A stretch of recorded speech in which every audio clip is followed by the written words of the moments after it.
전 세계 언어학자들이 불가능하다고 말했습니다. 하나의 문자 체계 안에 우주의 철학을 담는다는 것, 수천 년의 지혜를 숫자 하나에 압축한다는 것, 그것은 이론적으로 존재할 수 없다고 했습니다. 그런데 그 불가능한 일을 해낸 민족이 있었습니다. 유네스코는 이 문자를 세계 기록 유산으로 등재했습니다. 세계적인 언어학 저널들은 이것을 두고 이렇게 말했습니다. 이것은 문자가 아니다. 숫자와 철학이 만들어낸 문명의 기적이다. 그 민족이 바로 한국인입니다. 여기서 한 가지 놀라운 사실이 있습니다. 인류 역사상 가장 많이 읽힌 책 성경. 그 성경 속에서도 숫자는 단순한 수가 아니었습니다. 7, 12, 40. 이 숫자들은 각각 완전함과 질서와 시험의 시간을 담은 상징의 언어였습니다. 수천 년 전 히브리 문명이 숫자 속에 담았던 바로 그 지혜를 지구 반대편 한반도의 사람들도 똑같이 품고 있었다는 것입니다. 두 문명은 한 번도 만난 적이 없었습니다. 그런데 어떻게 같은 방식으로 숫자를 사용했을까요? 그리고 한국인은 어떻게 수천 년의 전란과 고통 속에서도 그 지혜를 단 한 번도 잃지 않고 오늘날까지 전해올 수 있었을까요? 감동 소식통에서만 들을 수 있는 성경과 한국이 함께 품어온 숫자 속 지혜의 이야기 지금 시작합니다. 이야기 시작하기 전에 구독과 좋아요 눌러주시면 더 좋은 영상 제작에 큰 힘이 됩니다. 항상 시청해주셔서 감사합니다. 안녕하세요. 저는 독일 하이델베르크 대학교에서 비교 문명사를 연구하고 있는 학자입니다. 이름은 크리스토프 바우어라고 합니다. 제 전공은 고대 문명이 숫자를 어떻게 사용했는가, 즉 숫자가 단순한 수의 개념을 넘어서 어떤 상징 체계로 발전해 왔는가를 추적하는 일입니다. 처음 한국을 방문한 것은 지금으로부터 15년 전이었습니다. 당시 저는 동아시아의 숫자 문화를 조사하기 위해 서울을 찾았고 그곳에서 우연히 한 노부부의 잔치 자리에 초대를 받게 되었습니다. 집주인의 설명에 따르면 할아버지의 70번째 생일을 기념하는 자리였습니다. 한국어로는 칠순 잔치라고 부른다고 했습니다. 저는 그 자리에서 적잖이 놀랐습니다. 유럽에서도 환갑이나 70번째 생일을 기념하는 문화가 있기는 합니다만 이처럼 온 가족이 한자리에 모여 정성스럽게 준비한 음식을 차리고 어른 앞에 무릎을 꿇어 절을 올리며 감사를 표현하는 모습은 제가 이전에 접해본 어느 문화에서도 볼 수 없었던 광경이었습니다. 저는 옆에 앉은 한국인 통역사에게 조용히 물었습니다. 왜 하필 70살인가요? 다른 나이가 아니라 꼭 70이어야 하는 이유가 있습니까? 통역사는 잠시 생각하더니 이렇게 대답했습니다. 우리 어르신들은 예로부터 70까지 사는 것을 하늘이 내린 복이라고 생각했어요. 그냥 숫자가 아니에요. 그 숫자 안에 소망이 담겨 있는 거죠. 그 순간 저는 전율을 느꼈습니다. 숫자 안에 소망이 담겨 있다. 그 짧은 한 문장이 제 이후 15년간의 연구 방향을 완전히 바꿔놓았습니다. 저는 그날 이후 한국의 숫자, 문화를 본격적으로 연구하기 시작했습니다. 자료를 모으고 문헌을 뒤지고 한국의 노학자들을 찾아다니며 이야기를 들었습니다. 그 과정에서 제가 발견한 것은 한국 문화가 숫자를 단순한 수로 사용하지 않았다는 사실이었습니다. 오히려 숫자 하나하나에 우주의 질서를 담으려 했고 삶의 소망을 새기려 했으며 공동체의 믿음을 표현하려 했습니다. 그리고 그것이 제가 오랫동안 연구해온 성경의 숫자, 상징과 놀라울 만큼 닮아있다는 것도 깨달았습니다. 서로 다른 언어, 서로 다른 땅, 서로 다른 역사 속에서도 인간은 같은 방식으로 숫자의 의미를 담았습니다. 한국인이 그랬고 성경의 사람들이 그랬습니다. 그것은 단순한 우연이 아니라고 저는 생각합니다. 숫자의 의미를 부여하는 것은 어쩌면 인간이 이 세상을 살아가면서 찾고자 했던 질서와 희망의 본능적 표현인지도 모릅니다. 오늘 저는 그 이야기를 여러분과 함께 나누고 싶습니다. 어릴 적 어른들이 하시던 말씀 속에서 여러분이 기억하지 못했던 오래된 지혜가 숨어 있습니다. 우리가 아무렇지 않게 사용해온 숫자들, 그 안에 담긴 이야기를 하나씩 풀어드리겠습니다. 그것은 단순한 수의 이야기가 아닙니다. 수천 년을 살아남은 우리 민족의 삶의 철학 이야기입니다. 한국인이 오랜 세월 동안 숫자 속에 담아온 소망과 믿음, 그리고 지혜의 이야기입니다. 끝까지 함께해 주십시오. 제가 처음 성경의 숫자를 주목하게 된 것은 대학원 시절의 일이었습니다. 지도 교수님은 구약 성경을 펼쳐놓고 이런 말씀을 하셨습니다. 이 안에 나오는 숫자를 단순한 수로 읽는 사람은 성경의 절반도 이해하지 못한 것이다. 그 말이 머릿속을 떠나지 않았습니다. 저는 그날부터 성경에 등장하는 숫자들을 따로 분류하고 각각의 숫자가 어떤 맥락에서 사용되었는지를 정리하기 시작했습니다. 그리고 수년간의 연구 끝에 한 가지 분명한 결론에 도달했습니다. 성경에서 숫자는 언어였습니다. 단순히 개수를 세거나 날짜를 기록하는 도구가 아니었습니다. 숫자 하나하나가 메시지를 담고 있었고 당시의 독자들은 그 메시지를 자연스럽게 읽어냈습니다. 현대인이 이모티콘 하나로 감정을 표현하듯 고대의 사람들은 숫자 하나로 세계관을 전달했습니다. 그 중에서도 가장 먼저 주목해야 할 숫자는 바로 7입니다. 창세기 1장을 읽어보십시오. 하나님은 엿새 동안 세상을 창조하시고 일곱째 날에 쉬셨습니다. 이 구절을 읽는 현대인들은 흔히 이렇게 생각합니다. 하나님도 피곤하셨나 보다. 하지만 그것은 문자적 해석에 불과합니다. 고대 히브리 문화에서 7이라는 숫자는 완전함을 의미했습니다. 하나님이 일곱째 날 쉬셨다는 것은 그저 휴식을 취하셨다는 뜻이 아닙니다. 창조가 완전하게 마무리되었다는 선언이었습니다. 7은 단순한 숫자가 아니라 완성과 충만함의 상징이었습니다. 이 상징은 성경 전체에 걸쳐 일관되게 반복됩니다. 레위기에서는 제사장이 성물의 피를 7번 뿌리도록 규정합니다. 여리고 성벽을 무너뜨릴 때 이스라엘 군대는 성 주위를 7번 돌았습니다. 요한계시록에는 7교회, 7인, 7나팔이 등장합니다. 숫자 7이 나타날 때마다 그것은 한결같이 같은 의미를 전달했습니다. 완전함, 충만함, 끝이 없는 온전한 상태. 다음으로 살펴볼 숫자는 12입니다. 이스라엘에는 12지파가 있었습니다. 야곱의 12아들로부터 시작된 이 12지파는 이스라엘 민족 전체를 구성하는 근본적인 단위였습니다. 예수님 역시 제자를 12명 선택하셨습니다. 이것은 단순한 숫자적 우연이 아니었습니다. 고대 세계에서 12는 우주적 질서를 상징했습니다. 1년은 12달, 하루는 12시간으로 나뉘었습니다. 황도대의 별자리도 12개였습니다. 인간이 관측해온 자연의 주기가 10이라는 숫자와 맞닿아 있었기 때문에 12는 곧 질서와 완전한 공동체를 뜻하는 상징이 되었습니다. 이스라엘 12지파가 하나의 민족을 이루었던 것처럼 예수님의 12제자가 새로운 공동체를 이루었던 것처럼 12는 함께함의 온전함을 의미하는 숫자였습니다.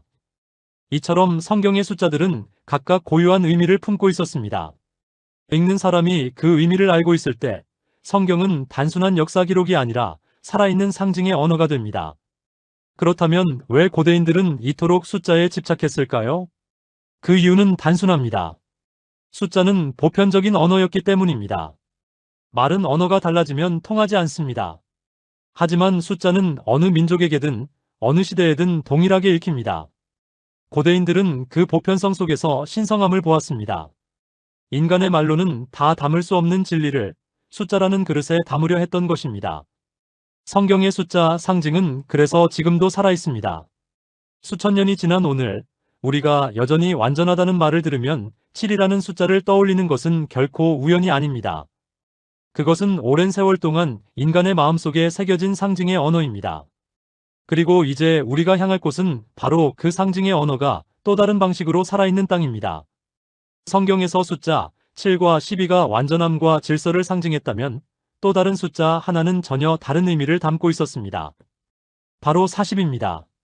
저는 오랜 연구 끝에 이 숫자가 성경에서 가장 일관되게 그리고 가장 강렬한 방식으로 반복되는 숫자 중 하나라는 사실을 확인했습니다. 한 번이나 두 번이 아닙니다. 구약과 신약을 통틀어 수십 차례에 걸쳐 이 숫자가 등장합니다. 그리고 그때마다 이 숫자는 동일한 메시지를 전달합니다. 시험의 시간, 준비의 시간, 변화의 시간. 가장 먼저 떠오르는 장면은 노아의 홍수입니다. 창세기를 보면 하나님이 세상을 심판하실 때 비가 40일 동안 내렸다고 기록되어 있습니다. 40일. 단순히 비가 오래 내렸다는 사실을 기록한 것이 아닙니다. 그 40일은 낡은 세상이 완전히 사라지고 새로운 세상이 열리기 위한 전환의 시간이었습니다. 파괴가 아니라 새로운 시작을 위한 준비의 시간이었습니다. 다음은 모세입니다. 출애굽기에서 모세는 이스라엘 백성을 이끌고 시내산에 오른 뒤 40일 동안 하나님 앞에 머물며 기도했습니다. 음식도 먹지 않고 물도 마시지 않은 채 40일을 버텼습니다. 그 시간이 끝났을 때 모세는 손에 십계명을 들고 산을 내려왔습니다. 40일의 고독과 기도가 한 인간을 민족의 지도자로 완성시킨 것입니다. 이스라엘 민족 전체가 광야에서 보낸 시간도 40년이었습니다. 이집트를 탈출한 이후 가나안 땅에 들어가기까지 그들은 40년 동안 광야를 떠돌았습니다. 그 시간은 단순한 방황이 아니었습니다. 노예의 삶에 익숙했던 민족이 자유로운 민족으로 다시 태어나기 위해 필요한 시간이었습니다. 낡은 습관과 두려움이 씻겨나가고 새로운 정체성이 형성되는 40년이었습니다. 그리고 신약에서는 예수님이 등장합니다. 예수님은 공생애를 시작하기 직전 광야로 나가 40일 동안 금식하셨습니다. 아무것도 먹지 않은 채 황야에서 40일을 보내셨습니다. 성경은 그 40일 동안 사탄이 예수님을 3번 시험했다고 기록합니다. 돌을 빵으로 만들어 보라. 성전 꼭대기에서 뛰어내려 보라. 나에게 절하면 세상을 다 주겠다. 예수님은 그 모든 시험을 이겨냈습니다. 그리고 광야를 떠난 뒤 본격적인 사역을 시작하셨습니다. 40일의 시험을 통과한 뒤에야 사명이 시작되었습니다. 이 반복되는 패턴을 보십시오. 40은 언제나 어떤 일이 완성되기 이전의 시간이었습니다. 인내의 시간, 단련의 시간, 그리고 다음 단계로 넘어가기 위한 준비의 시간. 성경은 이 숫자를 통해 한 가지 진실을 반복해서 말하고 있었습니다. 위대한 일은 결코 단번에 이루어지지 않는다는 것입니다. 반드시 긴 준비의 시간이 필요하다는 것입니다. 저는 이 사실을 연구하면서 문득 이런 생각이 들었습니다. 과연 다른 문명에서도 이와 같은 의식이 있었을까? 숫자를 통해 준비와 시험의 시간을 표현한 문화가 성경 외에 또 존재했을까? 그리고 그 답을 찾는 과정에서 저는 한국의 숫자 문화와 마주쳤습니다. 한국에는 아이가 태어난 뒤 어머니가 외부 출입을 삼가고 몸을 추스르는 기간이 있었습니다. 바로 37일, 즉 20하루의 시간입니다. 하지만 그보다 더 중요한 숫자가 있었습니다. 바로 100일과 37일로 이어지는 회복의 기간, 그리고 그 너머에 있는 의미의 숫자들이었습니다. 한국인들 역시 특정한 숫자의 시간을 통해 삶의 중요한 전환점을 표시했습니다. 성경의 42 시험과 준비의 시간을 의미했다면 한국의 숫자 역시 삶의 전환점마다 의미 있는 수를 두었습니다. 두 문명은 서로 만난 적 없었지만 같은 방식으로 시간에 이름을 붙이고 있었습니다. 숫자는 결국 인간이 세상을 이해하는 방식이었습니다. 그리고 그 방식은 놀라울 만큼 서로 닮아 있었습니다. 제가 한국의 숫자, 문화를 본격적으로 연구하기 시작하면서 가장 먼저 찾아간 곳은 서울의 한 노학자 댁이었습니다. 50년 넘게 한국의 민속 문화를 연구해온 분이었습니다. 선생님은 저를 방 안으로 안내하시더니 빼곡하게 쌓인 책 더미 사이에서 낡은 노트 한 권을 꺼내셨습니다. 그 노트에는 한국인의 일상생활 속에서 수집한 숫자 표현들이 가득 기록되어 있었습니다. 우리 민족은 예로부터 숫자의 뜻을 담았어요. 말로는 다 표현할 수 없는 것들을 숫자에 실어서 전했습니다. 저는 그 노트를 한 장 한 장 넘기며 조용히 메모를 했습니다. 그리고 한 가지 사실을 깨달았습니다. 한국의 숫자, 문화는 단지 몇 개의 표현에 그치는 것이 아니었습니다. 삶의 시작부터 끝까지, 태어나는 순간부터 세상을 떠나는 날까지 한국인의 삶 전체가 숫자로 채워져 있었습니다. 먼저 3세번입니다. 한국인이라면 누구나 어릴 때 이 말을 들었을 것입니다. 어른들은 늘 이렇게 말씀하셨습니다. 무슨 일이든 3세번은 해야 한다고. 처음 한 번은 배우는 것이고 두 번째는 익히는 것이며 세 번째가 되어서야 비로소 제대로 된다는 뜻이었습니다. 그것이 단순한 격언처럼 느껴질 수 있지만 그 안에는 3이라는 숫자가 지닌 깊은 상징이 담겨 있었습니다. 한 번으로는 완성되지 않는다는 것, 반복과 인내를 통해서만 온전함에 이를 수 있다는 삶의 철학이었습니다. 다음은 오복입니다. 한국의 전통 사상에서는 인간이 누릴 수 있는 가장 큰 행복을 5가지로 정리했습니다. 장수, 부귀, 강령, 유호떡, 고종명. 오래 살고 풍족하며 건강하고 덕을 쌓으며 편안하게 삶을 마무리하는 것. 이 5가지 복을 오복이라 불렀습니다. 왜 하필 5이었을까요? 5라는 숫자 역시 한국 문화에서 균형과 조화를 상징했습니다. 동서남북과 중앙, 5방향이 모여 완전한 공간을 이루듯 5가지 복이 모여 완전한 삶을 이룬다고 생각했습니다. 그리고 칠순 잔치가 있습니다. 이것은 제가 처음 한국을 방문했을 때 마주쳤던 바로 그 문화였습니다. 한국에서 70세 생일은 단순한 생일이 아닙니다. 온 가족이 모이고 이웃이 찾아오며 음식을 나누는 삶 전체를 축하하는 자리입니다. 옛날 평균 수명이 지금보다 훨씬 짧았던 시절, 70세까지 살아남는 것은 그 자체로 기적이었습니다. 칠수는 하늘이 내린 복의 증거였습니다. 그래서 그 숫자 앞에 온 마을이 함께 절을 올렸습니다. 이 3가지만 보아도 알 수 있습니다. 한국인에게 숫자는 단순한 수가 아니었습니다. 3세번은 인내와 완성의 철학이었고, 오복은 균형과 충만한 삶의 청사진이었으며, 칠수는 생명에 대한 감사와 경외였습니다.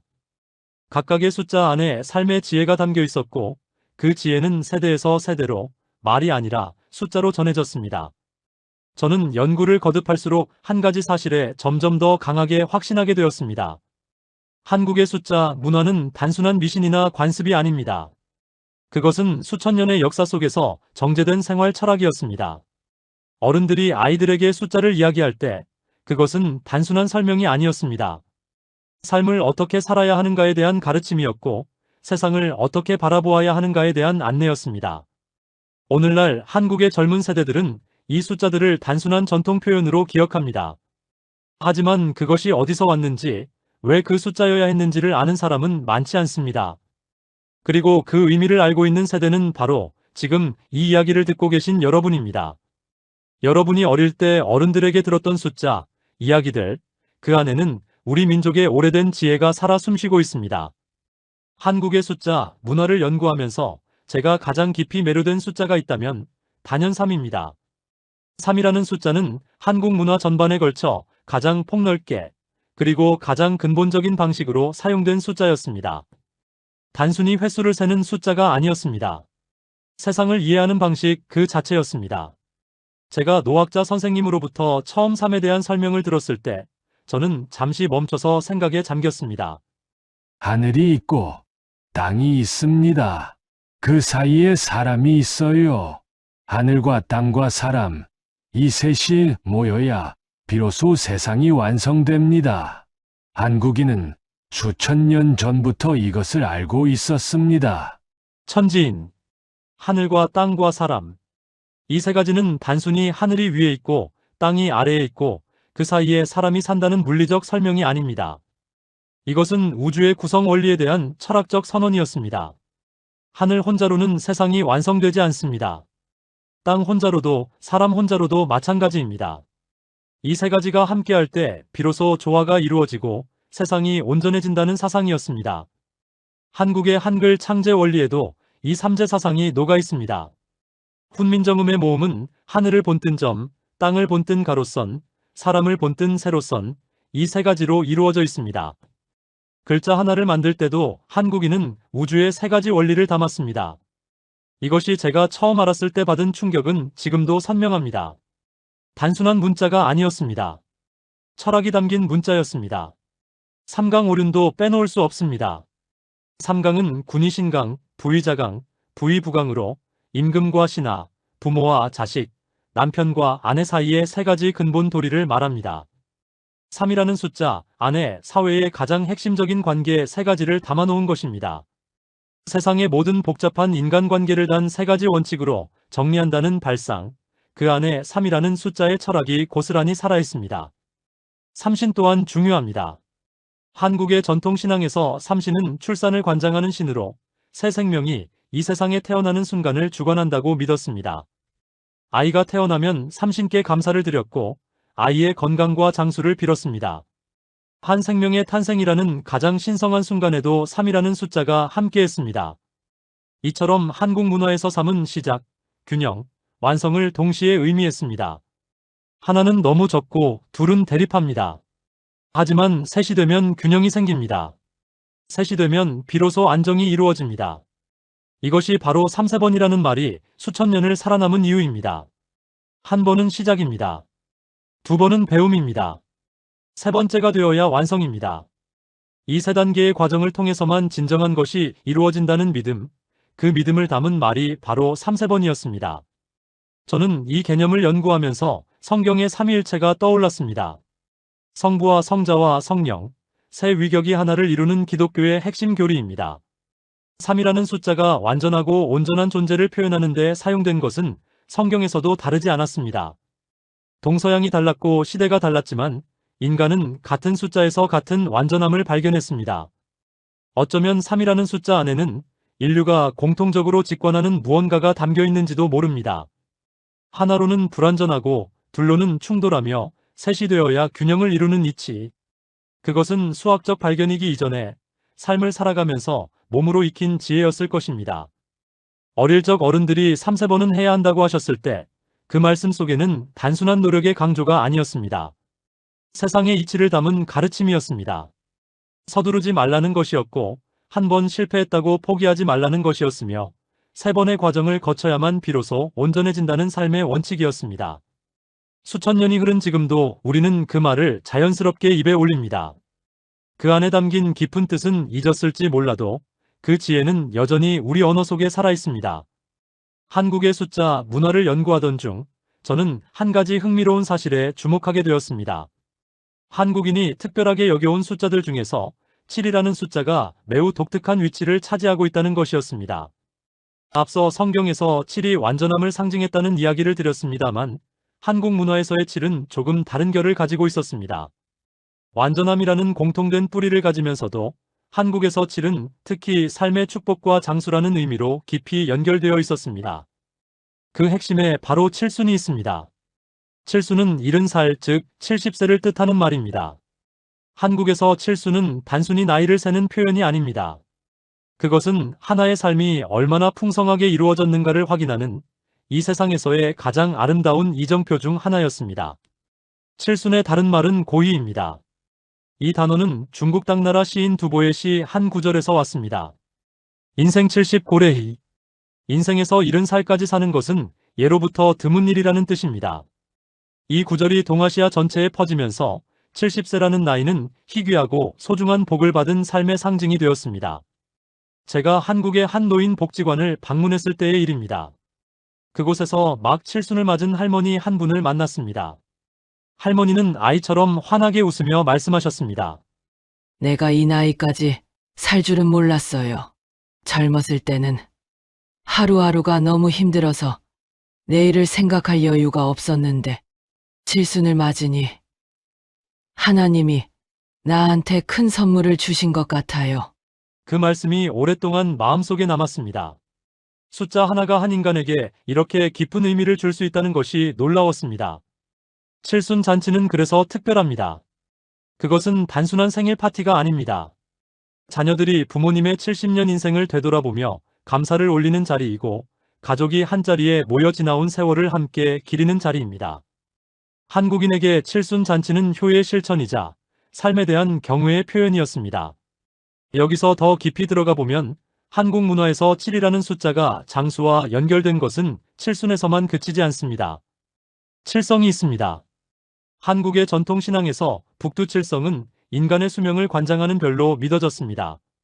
사람이 죽으면 칠성판이라는 7개의 구멍이 뚫린 판자 위에 눕혔습니다. 이는 고인이 북두칠성의 가호를 받아 저 세상으로 평안히 가기를 바라는 마음을 담은 것이었습니다. 삶의 시작부터 끝까지 7이라는 숫자는 인간의 생명과 함께했습니다. 칠석도 있습니다. 음력 7월 7일, 견우와 직녀가 1년에 한 번 만나는 날입니다. 이날은 하늘의 두 별이 만나는 날이자 사람들이 소원을 비는 날이었습니다. 7월 7일, 두 개의 7이 겹치는 이날은 하늘과 사람이 가장 가까워지는 시간으로 여겨졌습니다. 이처럼 한국 문화에서 7은 생명의 숫자였습니다. 수명을 주관하는 별이 7이었고 소원을 비는 날이 7월 7일이었으며 장수의 이정표가 칠순이었습니다. 7이라는 숫자 하나가 한국인의 삶 전반에 걸쳐 복과 생명과 소망의 의미로 살아 숨쉬고 있었습니다. 저는 이것이 우연이라고 생각하지 않습니다. 성경에서 7이 완전함과 충만함을 뜻했던 것처럼 한국 문화에서도 7은 삶의 충만함을 상징했습니다. 70년을 살아내는 것이 인생의 완성에 가장 가깝다는 생각, 그것은 수천 년 전 이 땅의 사람들이 삶을 통해 깨달은 진실이었습니다. 오늘날 우리는 의학의 발달로 평균 수명이 80을 훌쩍 넘는 시대에 살고 있습니다. 하지만 칠순잔치는 여전히 특별합니다. 그것은 단순히 오래 산 것을 축하하는 자리가 아닙니다. 수천 년 동안 우리 민족이 7이라는 숫자에 담아온 경외와 감사의 마음이 지금도 그 자리에 살아있기 때문입니다. 칠순잔치 앞에 무릎을 꿇는 자녀들의 모습 속에 한국인이 숫자에 담아온 가장 아름다운 감정이 녹아 있습니다. 저는 15년간의 연구를 마무리하는 시점에 하이델베르크 대학교 강의실에서 학생들에게 이런 질문을 던진 적이 있습니다. 성경의 숫자, 상징과 한국의 숫자, 문화, 이 두 가지 사이에 공통점이 있다고 생각하는 사람이 있습니까? 강의실은 잠시 조용해졌습니다. 대부분의 학생들은 고개를 갸웃했습니다. 한국과 히브리 문명은 지리적으로도 역사적으로도 거의 교류가 없었습니다. 두 문명이 연결된다는 발상 자체가 낯선 것이었습니다. 그러나 저는 자신있게 말할 수 있었습니다. 두 문명은 놀라울 만큼 같은 방식으로 숫자를 사용했다고. 첫 번째 공통점은 숫자를 의미의 그릇으로 사용했다는 점입니다. 성경의 사람들은 7의 완전함을 담았고 12의 공동체의 질서를 담았으며 40의 시험과 준비의 시간을 담았습니다. 한국인은 3의 우주의 조화를 담았고 5의 균형 잡힌 복을 담았으며 7의 생명과 장수의 경외를 담았습니다. 숫자는 단순한 수가 아니라 인간이 언어로는 다 담을 수 없는 진리와 소망을 실어 나르는 그릇이었습니다. 두 번째 공통점은 그 숫자들이 세대를 넘어 전해졌다는 점입니다. 성경의 숫자, 상징은 구전으로 전해지고 기록으로 보존되어 수천 년이 지난 지금도 그 의미가 살아있습니다. 한국의 숫자, 문화 역시 마찬가지입니다. 부모가 자녀에게, 어른이 젊은이에게, 할머니가 손자에게 이야기로 전해졌습니다. 글로 쓰이지 않았어도 그 지혜는 말 속의 숫자 속에 살아남았습니다. 세 번째 공통점은 숫자가 공동체를 하나로 묶는 언어가 되었다는 점입니다. 성경에서 이스라엘 12지파는 10이라는 숫자 아래 하나의 민족으로 묶였습니다. 한국에서 3세번이라는 말은 어느 지역에서든 어느 시대에서든 같은 뜻으로 통했습니다. 오복을 바라는 마음은 신분과 지역을 초월하여 모든 한국인이 공유하는 소망이었습니다. 숫자는 흩어진 사람들을 하나의 공동체로 이어주는 보이지 않는 끈이었습니다. 그렇다면 왜 이처럼 서로 다른 두 문명이 같은 방식으로 숫자를 사용하게 되었을까요? 저는 그 답이 인간의 본성에 있다고 생각합니다. 인간은 끊임없이 세상에 의미를 부여하려 합니다. 무질서해 보이는 세상 속에서 질서를 찾으려 하고 예측할 수 없는 삶 속에서 패턴을 발견하려 합니다. 숫자는 그 과정에서 가장 오래되고 가장 보편적인 도구였습니다. 어느 언어를 쓰든 어느 땅에 살든 인간은 숫자를 세웠습니다.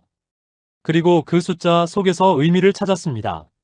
성경의 사람들도 한국의 사람들도 그 본성에 따라 숫자를 사용했습니다. 두 문명이 서로의 존재를 몰랐던 수천 년 전부터 인간은 같은 방식으로 세상을 이해하려 했습니다. 그 사실이 저에게는 대단히 감동적이었습니다. 한 가지 더 덧붙이고 싶은 것이 있습니다. 한국의 숫자, 문화가 지금까지 살아있는 것은 그것을 지켜온 사람들이 있었기 때문입니다. 칠순 잔치를 정성껏 준비한 자녀들, 3세번을 입에 달고 살았던 어른들, 오복을 빌며 아이를 키운 어머니들. 그 한 사람 한 사람이 숫자에 담긴 지혜를 다음 세대로 전달하는 다리가 되었습니다. 지금 이 이야기를 듣고 계신 여러분도 그 다리 위에 서 있습니다. 어릴 때 들으셨던 숫자, 이야기들이 어쩌면 단순한 관습이 아니라 수천 년의 지혜가 담긴 소중한 유산이었음을 이제 아시겠습니까? 그 유산은 지금도 우리 곁에 있습니다. 세계가 놀랐습니다. 2018년 유네스코 세계기록유산으로 등재된 한국의 훈민정음 해례본이 전 세계 언어학자들 사이에서 다시 한번 주목을 받았습니다. 세계 어느 나라의 문자에서도 찾아볼 수 없는 특징이 새롭게 조명되었습니다. 바로 이것이었습니다. 한글의 창제 원리 속에 하늘과 땅과 사람, 즉 3이라는 우주의 원리가 철학적 체계로 담겨 있다는 것입니다. 영국의 한 언어학 저널은 이것을 이렇게 표현했습니다. 훈민정음은 단순한 문자 체계가 아니다. 그것은 숫자와 철학이 만들어낸 문명의 기적이다. 저는 이 기사를 읽는 순간 연구를 시작했던 15년 전에 그 칠순 잔치 자리가 떠올랐습니다.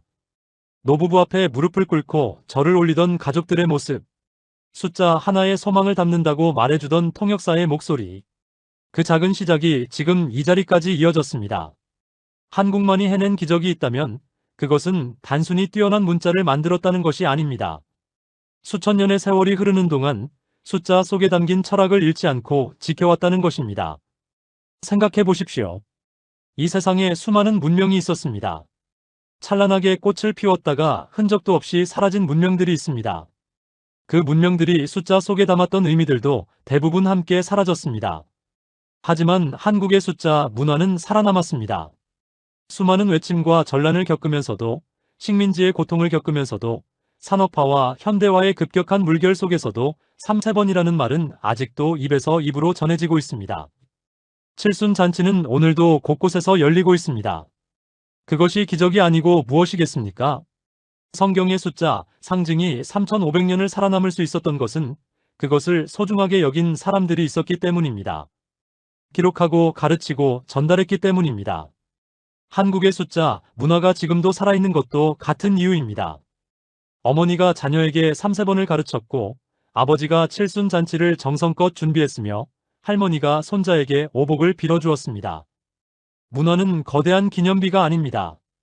문화는 사람의 입에서 입으로, 마음에서 마음으로 흐르는 것입니다. 숫자는 그 흐름을 이어주는 가장 오래된 다리였습니다. 저는 이 연구를 마무리하면서 독일의 동료학자에게 전화를 걸었습니다. 그 학자는 저의 연구 결과를 들으며 잠시 침묵하다가 이렇게 말했습니다. 크리스토프, 자네가 발견한 것은 숫자의 공통점이 아니야. 인간이 얼마나 오래전부터 같은 방식으로 세상을 이해하려 했는가에 대한 증거야. 그리고 그 증거가 지금도 살아있는 나라가 한국이라는 거잖아. 맞는 말이었습니다. 숫자는 계산의 도구가 아니었습니다.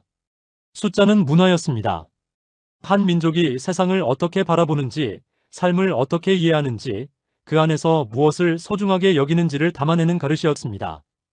그리고 그 그릇을 수천 년 동안 깨뜨리지 않고 지켜온 민족이 있습니다. 바로 한국인입니다. 여러분이 어릴 때 아무렇지 않게 들었던 3세번은 해야 한다는 그 말 한마디 속에 천지인의 우주 철학이 살아있습니다. 칠순 잔치 자리에서 무릎을 꿇는 그 행동 하나 속에 북두칠성과 생명에 대한 경외가 담겨 있습니다. 오복을 빌어주는 어머니의 기도 속에 수천 년을 이어온 삶의 철학이 흐르고 있습니다. 이것이 한국이라는 나라가 세계 앞에 자랑할 수 있는 가장 조용하고 가장 깊으며 가장 오래된 기적입니다. 오늘날 우리는 숫자를 단순한 데이터로 바라보는 시대에 살고 있습니다. 스마트폰 화면에는 온종일 숫자가 흘러갑니다. 주가 지수, 조회수, 배달 도착 예정 시간, 카드 잔액. 우리는 하루에도 수천 개의 숫자를 마주치지만 그 숫자들에서 의미를 찾으려 하지는 않습니다. 숫자는 그저 처리해야 할 정보일 뿐입니다. 하지만 저는 연구를 통해 깨달았습니다. 숫자를 의미 없는 데이터로만 보기 시작한 것은 역사 전체로 보면 극히 최근의 일이라는 것을. 수천 년 동안 인간은 숫자 안에서 세상의 이치를 읽었고 삶의 소망을 담았으며 공동체의 믿음을 표현했습니다. 성경의 사람들이 그랬습니다. 7에서 완전함을 보았고 40에서 인내와 준비의 시간을 읽었으며 10이라는 숫자 아래 하나의 민족으로 뭉쳤습니다. 그리고 한국인이 그랬습니다. 3에서 우주의 조화를 보았고 7에서 생명의 경외를 느꼈으며 3세번이라는 말 한마디로 삶의 인내를 가르쳤습니다. 두 문명은 서로를 알지 못했습니다. 하지만 같은 방식으로 같은 마음으로 숫자를 사용했습니다. 그것은 우연이 아닙니다. 인간이라면 누구나 품고 있는 본능, 즉 이 세상을 이해하고 싶다는 가장 오래된 열망의 표현이었습니다. 오늘 이 이야기를 마무리하면서 저는 한 가지를 여러분께 부탁드리고 싶습니다. 다음번에 누군가가 3세번은 해야 한다고 말할 때 잠깐 멈춰서 생각해 보십시오. 그 말이 어디서 왔는지. 수천 년 전 하늘과 땅과 사람이 함께할 때 비로소 세상이 완성된다고 믿었던 우리 조상들의 지혜가 그 짧은 말 한마디 속에 살아있다는 것을. 칠순 잔치에 참석하게 되거든 그 자리가 단순한 생일이 아니라는 것을 기억해 주십시오. 수천 년 동안 우리 민족이 7이라는 숫자에 담아온 생명에 대한 경외와 감사가 그 자리 가득 넘치고 있다는 것을. 그리고 어머니가 오복을 빌어주는 기도를 드릴 때 그 기도 속에 얼마나 오래된 지혜가 담겨 있는지를 마음으로 느껴주십시오. 우리가 아무렇지 않게 사용하는 말들, 당연하게 지켜온 풍습들, 그 안에 우리 민족이 수천 년 동안 쌓아온 삶의 철학이 녹아 있습니다. 그것을 알아보는 눈을 가진 사람만이 그 지혜를 다음 세대에 전달할 수 있습니다. 저는 독일에서 태어나 유럽에서 자랐습니다. 하지만 한국의 숫자 문화를 연구하면서 저는 인류가 함께 공유하는 지혜가 얼마나 깊고 아름다운지를 배웠습니다. 그리고 그 지혜의 한 줄기가 지금도 살아있는 나라, 한국을 진심으로 존경하게 되었습니다. 옛사람들은 숫자 하나에도 삶의 의미를 담았습니다. 그것이 우리에게 남긴 가장 큰 선물입니다. 오늘도 누군가의 칠순 잔치상이 차려지는 곳에서, 오늘도 어머니가 아이에게 3세번을 가르치는 곳에서 그 오래된 지혜는 조용히 살아 숨쉬고 있습니다. 여러분은 어릴 때 어른들에게 들었던 숫자 이야기가 있으신가요? 어머니가 빌어주시던 오복 이야기, 아버지가 강조하시던 3세번, 온 가족이 모였던 칠순 잔치의 기억. 댓글로 들려주시면 그 이야기 속에 담긴 의미를 함께 나눠보겠습니다. 오늘도 감동 소식통과 함께 해주셔서 진심으로 감사합니다.